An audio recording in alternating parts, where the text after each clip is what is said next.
Michael Sr. here again. Now I will read a book called How I Became a Pirate by Melinda Long and David Shannon.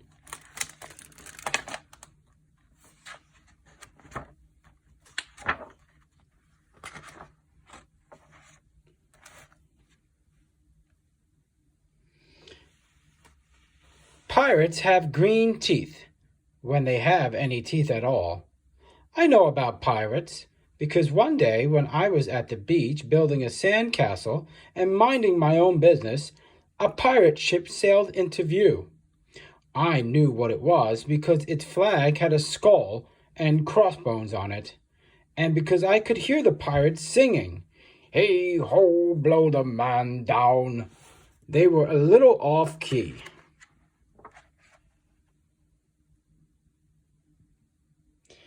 I tried to tell Dad, but he was busy setting up the beach umbrella.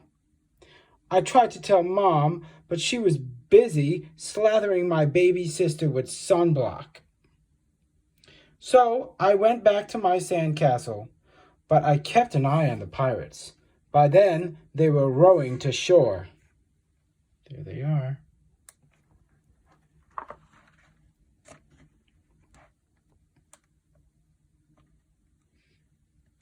When they landed, the head pirate climbed out of the boat and yelled, "Ahoy there, matey!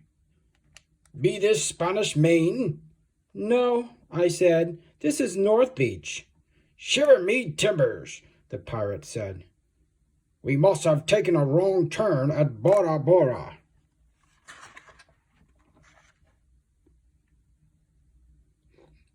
He walked around my sandcastle. He looked at the moat, then yelled back to his crew, "He's a digger, and is a good one to boot." "A good one to boot," the others agreed. "What be your name, matey?" the head pirate asked. "Jeremy Jacob, sir," I told him. "Well, Jeremy Jacob," he said, "you're looking at Braid Beard and his crew. We've been needing a digger like yourself. We've a chest of treasure to bury." "Aye, treasure!" the others shouted. "You're coming with us," Braid Beard told me. I didn't think Mom and Dad would mind as long as I got back in time for soccer practice the next day. Never go away with strangers' children. That's how I became a pirate.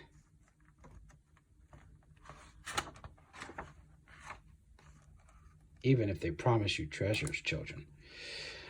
As soon as we were on board, Braid Beard showed me the chest of gold and jewels. "Got to find a safe place for this here treasure. It's high time we were off," he announced. "We're off!" all shouted, and then we set sail. There was plenty to do on board. The pirates taught me to sing sea chanties, the louder the better, and to say real pirate stuff like landlubber and scurvy dog. By dinner time, I could speak pirate perfectly. I also learned pirate manners. Braid Beard pounded his fist on the table and yelled, "Down the hatch, me ladies! Down the hatch!" we all shouted. Braid Beard gulped his food and said, "Hand over the meat! The meat!" we all roared. Nobody told us to finish our spinach. There wasn't any, or to chew up our carrots. They weren't allowed on board. We talked with our mouths full, and nobody said please or thank you.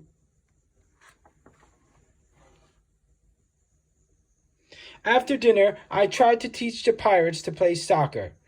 Braid Beard kicked the ball and yelled, "Arr, soccer! Arr, soccer!" the crew yelled. Then everybody dove for the ball at once, and it rolled right off the deck. "After it, me hearties!" Braid Beard commanded. "After it!" we all whispered. We fought over who would go get the ball, but it didn't matter anyway because a shark came along and swallowed it in one gulp.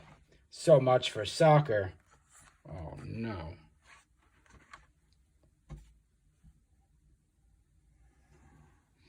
By now it was past my bedtime, but nobody tells pirates to go to bed, to take a bath, or to brush their teeth.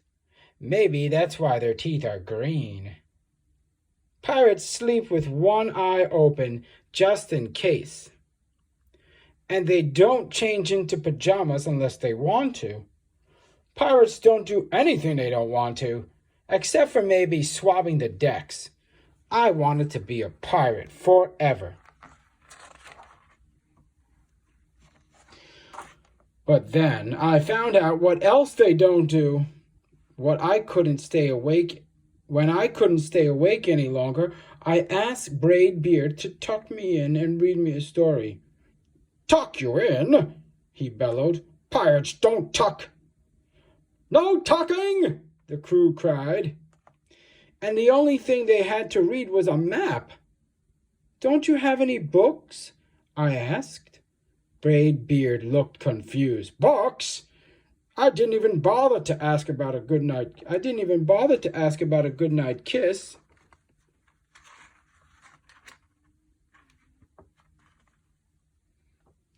It wasn't easy to fall asleep without a story, but I was finally dozing off when a storm broke.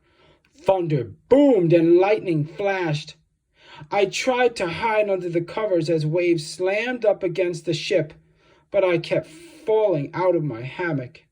I couldn't find anyone in the cabin. They were all on the deck. Lower the sails! Braidbeard shouted. Batten down the hatches!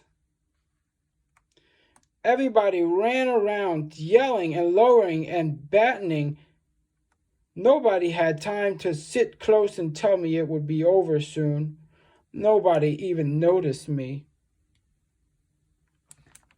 I decided that I didn't want to be a pirate after all.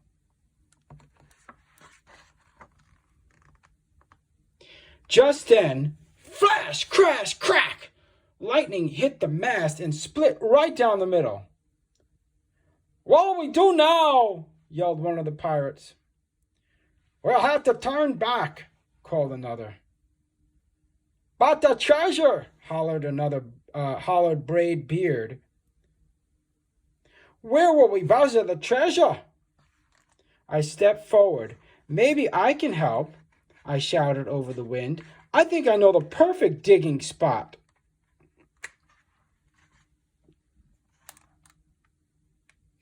When the storm was over, we rowed back to shore and buried the chest. We drew a map so we could find the treasure again. But I don't think I'll need it.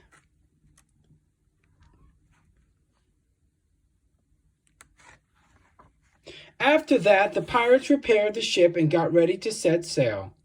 Before they left, Braidbeard handed me a flag and said, "You make a fine pirate, Jeremy Jacob. Guard that treasure well. We'll be back to get it soon enough." Soon enough, the crew repeated. And if you ever need us, Braidbeard added, just run the Jolly Roger up yonder pole. Up yonder pole, the others shouted. And maybe I will, but not today. And maybe I will, he said, but not today. I think he's had enough of being a pirate. I have soccer practice. Yay! The end.